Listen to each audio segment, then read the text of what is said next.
You thought you knew how to attract women. I mean, you were married for years, you had a wife, you figured it out once, right? But now you're back out there and it's like you forgot the entire language. You're on a date with some woman you actually like and you're sitting there thinking, wait, what do I do? What do I even say here? Should I compliment her? Be funny, serious? What the hell did I used to do? And meanwhile, she's across the table, politely smiling, but you can sense it. She's not feeling the spark. She's treating you like a nice guy that she's interviewing for the position of backup plan. Here's what happened. Your ex-wife spent years telling you what's wrong with you as a husband. You don't communicate enough. You're not emotionally available. So you worked on that stuff. You became more open, more vulnerable, more safe. And now you're out here dating thinking that's what women want. But here's the brutal truth that nobody tells divorced guys. The quality that makes you a good husband are not the same qualities that make a woman want to rip your clothes off. When you bring that husband energy to a new woman you just met, you come off like a neutered puppy desperate for approval. No edge, no tension, no danger, just a guy who's really, really nice and talks about his feelings way too soon. Hi, I'm Bobby Rio, and I've coached thousands of divorced guys who are stuck in the same exact trap. So in this video, I'm gonna show you the 5 massive mistakes that divorced guys make that kill attraction before it even starts. And then I'm gonna go over and share with you the 3 critical shifts to snap out of the ex-husband trap and start being the kind of man that women actually want. Because here's the thing, you didn't forget how to attract women.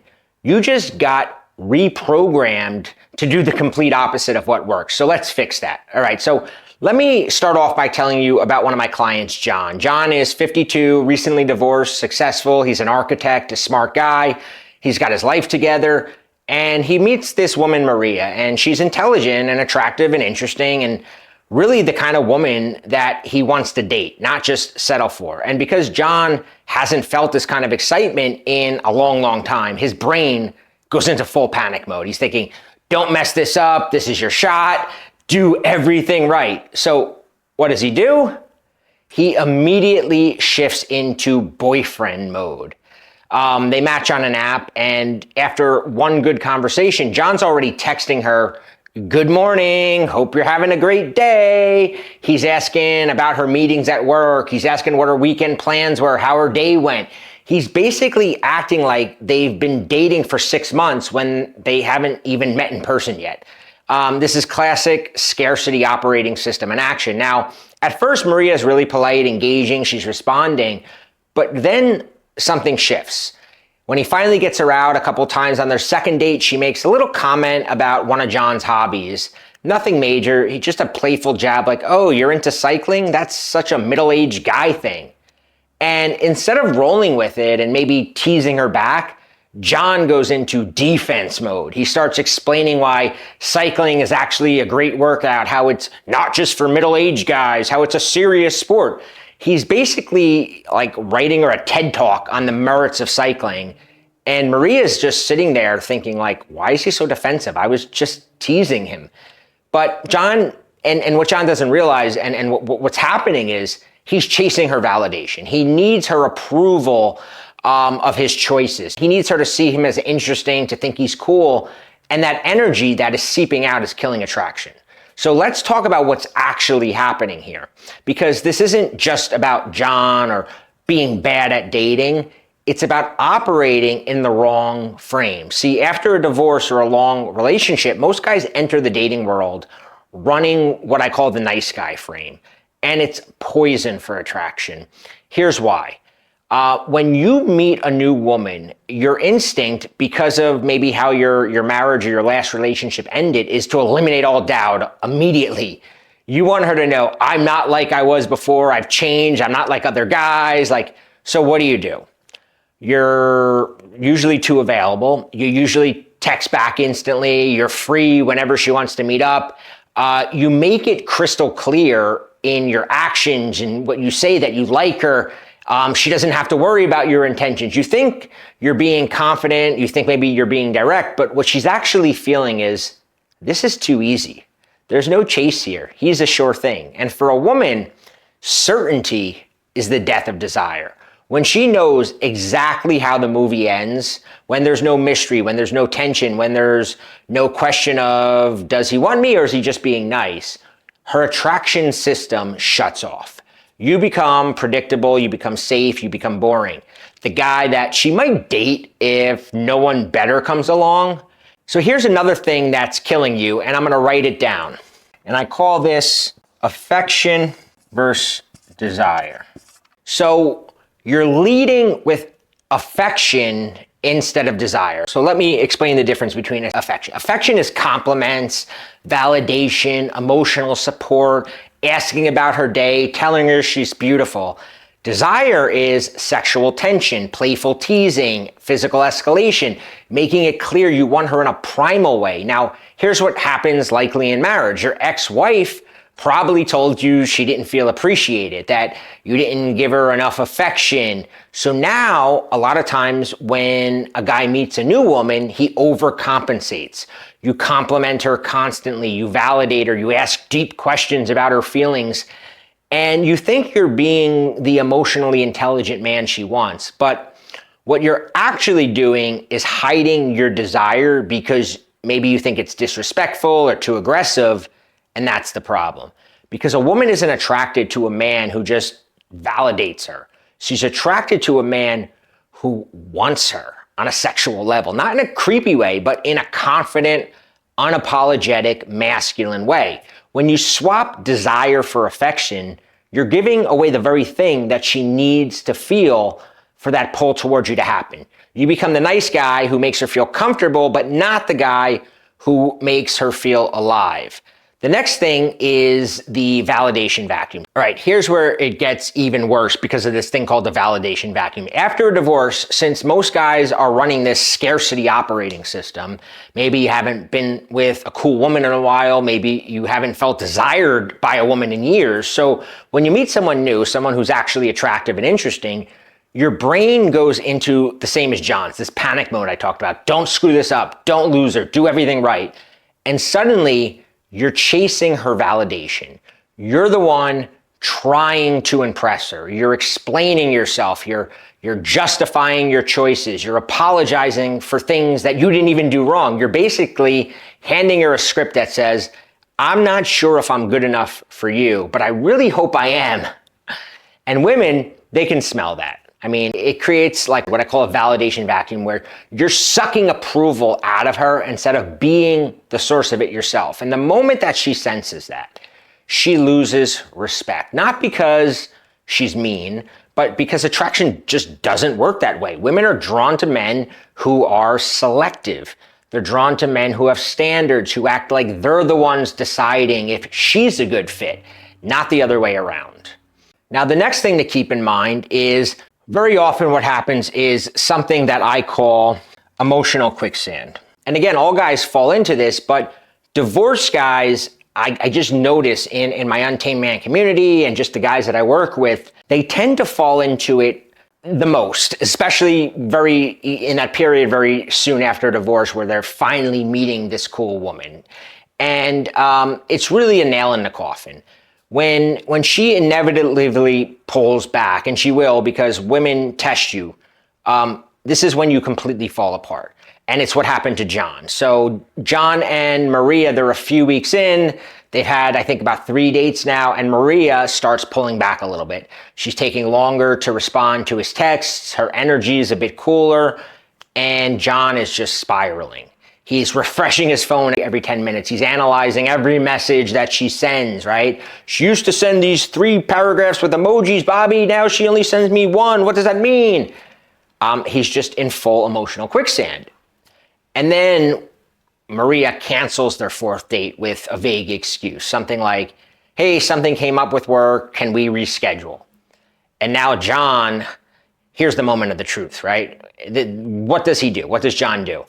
He sends her an email, not a text message. He sends her an email, a long, heartfelt, vulnerable email about how much he enjoys spending time with her, how he feels like maybe he came on too strong, how he just wants to make sure they're on the same page.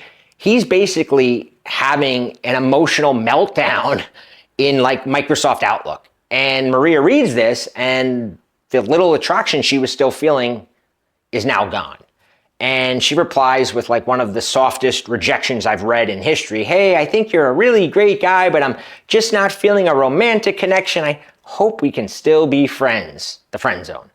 From a woman who was into him 3 weeks ago to that. And I see this happen to guys all the time. She takes a little longer to text back, or she cancels plans, she acts a little distant. And instead of staying calm and centered, the guy slips into this emotional quicksand where you just start overthinking everything. Did I do something wrong? Is she losing interest? Should I text her back? Should I back off? Maybe I should send something funny to lighten the mood. And of course, you go to your married friends and they don't have anything to contribute, right? And the more you struggle, the deeper you sink, because you're now emotionally reactive. You're needy. You're the one like having a breakdown over a missed text while she's just out there living her life. And now she's forced into the masculine role. She's the one who has to stay calm and logical while you're an emotional mess. That's the moment attraction dies, because she doesn't want to be the rock. A woman wants you to be the rock. She wants to feel like she can throw chaos at you and you won't flinch, but instead you're flinching at everything.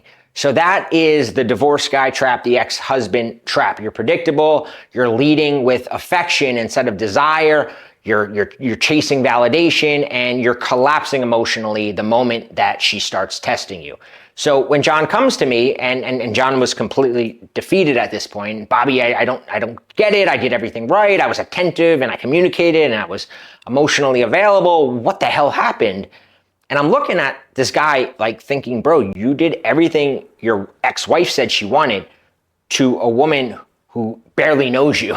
So here's what I told him, and I'm going to tell you the same thing. None of this is your fault, right? I said, John, you've been out of the game for a while, and you've been reprogrammed to think that being nice, available, and emotionally open is what attracts women. But that's not how this works. You need to snap out of the ex-husband frame and get back into your masculine energy. So again, you were trained to be this way, but the good news is you can snap out of it. And I'm about to show and share with you exactly how. And right now, you got to know that even if you're stuck, right, you can get unstuck. And it comes down to 3 shifts that are going to snap you out of this and get back into that role that you need to be in the dating scene, especially when you really like a woman. So let's get into shift number 1. So shift number 1 is to activate abundance, okay? You want to activate sort of an abundance pipeline. So here's the first thing that you really need to do. You got to stop making this new woman, no matter how cool she is, you got to stop making her the center of your world. I know you meet someone you actually like, someone attractive, fun to talk to, and your brain goes, finally, this is it. Don't mess it up. And just like that, she becomes the only thing that matters. You're checking your phone every 5 minutes to see if she's texted you. You're rearranging your schedule to be available whenever this new woman wants. You're thinking about her when you shouldn't be thinking about her because you barely know her. And meanwhile, she can feel that energy. It's suffocating. She can sense that you've put all your eggs in her basket.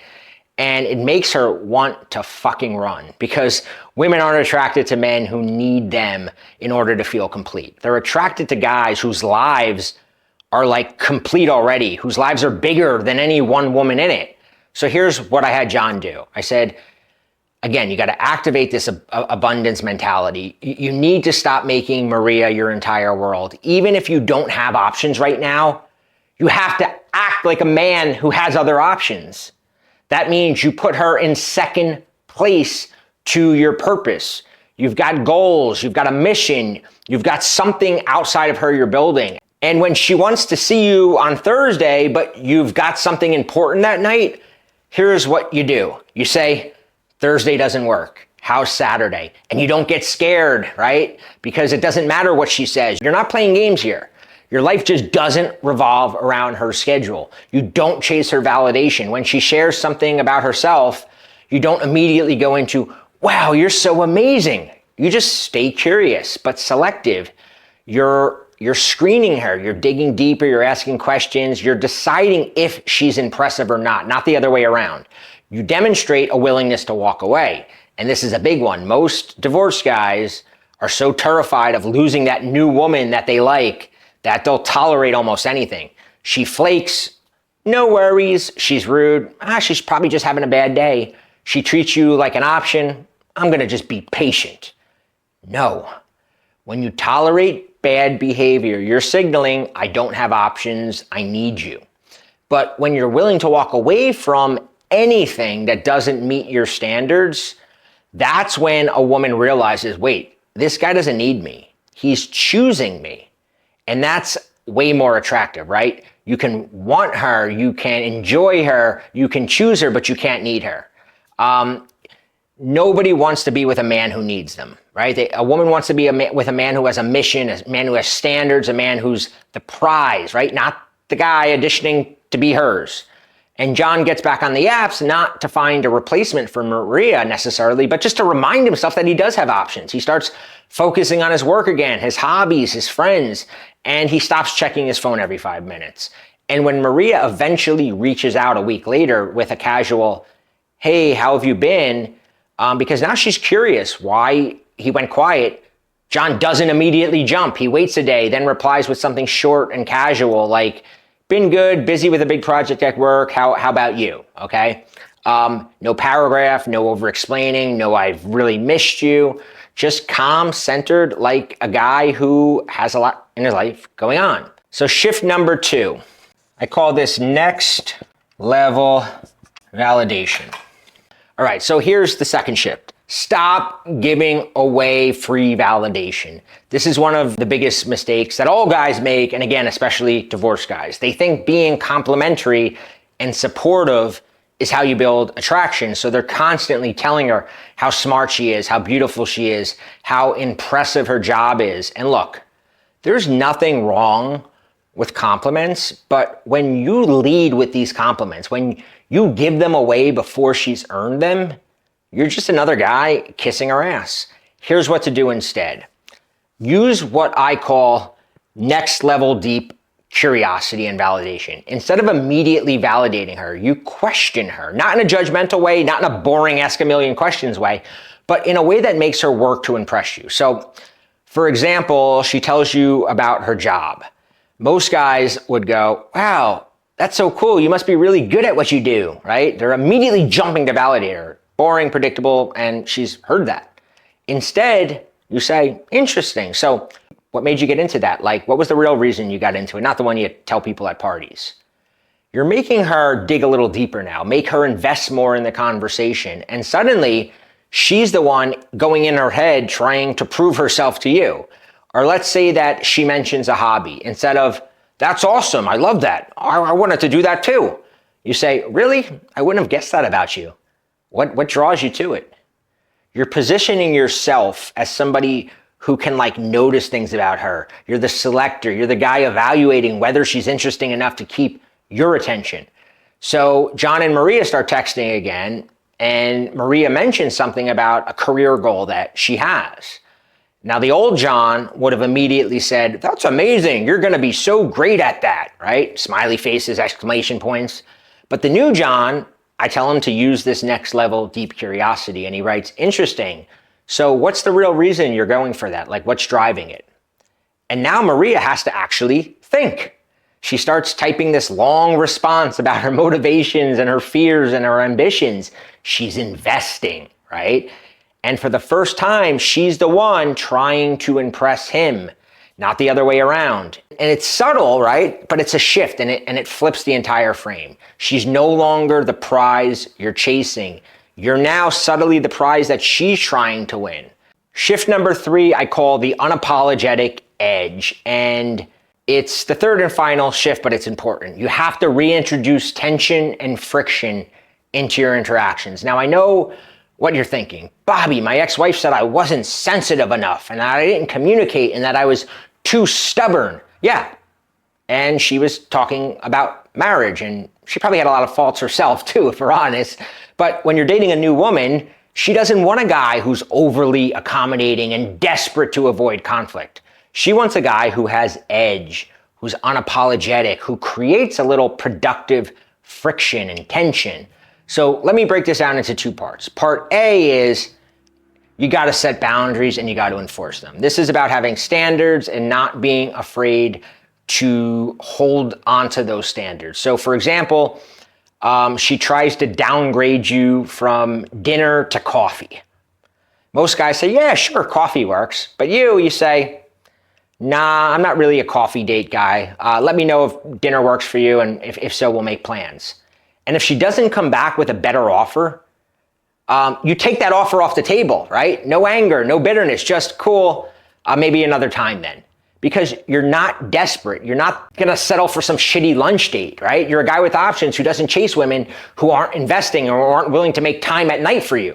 Or maybe she cancels last minute and most guys immediately offer to reschedule. But you say, all good, hit me up if you wanna try again sometime. And then you don't reach out first. You let her feel the consequences of flaking. Not because you're punishing her, but because you're not gonna reward her for it. The second part of this though is desire plus respect. Here's where most divorce guys completely screw up. They're so afraid of being disrespectful or too aggressive that they hide their desire. They don't escalate physically. They don't make their intentions clear. They don't create sexual tension. And then they wonder why they end up in the friend zone. Listen, women want to be desired. Not in a creepy, desperate way, but in a confident, unapologetic, masculine way. So here's what I want you to do. I want you to make your desire clear. At the end of a good date, you don't ask permission. You say, I'm having a great time. Want to come back to my place for a cocktail, for another drink? Direct, clear, no apology. And if she says no, no big deal. You respect it. You don't negotiate. You don't try to guilt trip her. You don't push for it. You just say, no worries, let's do this again soon. Because you're comfortable with tension. It's okay that she said no, but you were man enough to ask. You're okay with her saying no. You're not afraid of the risk because you're not attached to the outcome. And that's what makes you even more attractive to her. The guy who's bold enough to go for what he wants, but grounded enough to handle rejection without falling apart, that's attractive. So those are the three shifts, right? You got to activate the abundance pipeline. Stop making her your entire world. You have to use next level validation where you stop giving away free approval, and you have to introduce this unapologetic edge where you set boundaries and you project desire.